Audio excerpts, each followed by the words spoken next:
Singapore could see another large dengue outbreak this year. The National Environment Agency is warning that the continued high number of weekly cases raises the risk of an early surge in the coming months. Close to 280 cases were reported last week. That's almost double the number in the same period just a year ago.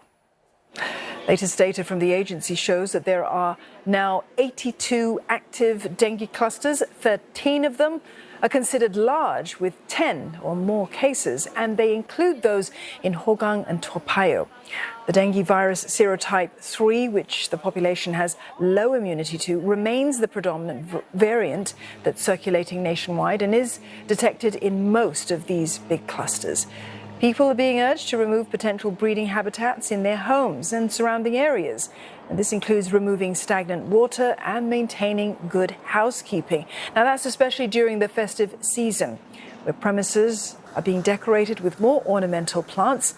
NEA says that it has also stepped up inspections at plant nurseries. But one expert is saying that it's still too early to tell how bad the surge is going to be.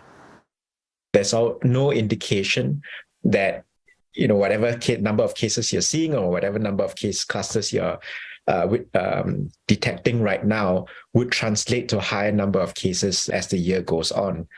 It doesn't mean that just because there's more cases or more clusters now, we should do anything different other than what we need to do, right? Which is to prevent Aedes mosquitoes breeding in our residential places, in our workplaces.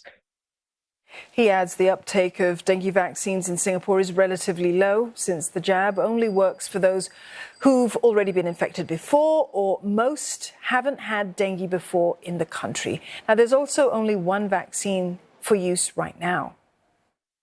There is a second vaccine that's been licensed for use in Indonesia and recently approved for use in the European Union. Hopefully that vaccine will get approved for use in Singapore as well. That vaccine, at least as approved in the EU and in Indonesia, does not require someone to have had dengue before. So perhaps that could be a new way in which we can use to prevent dengue that we have not had previously in the past.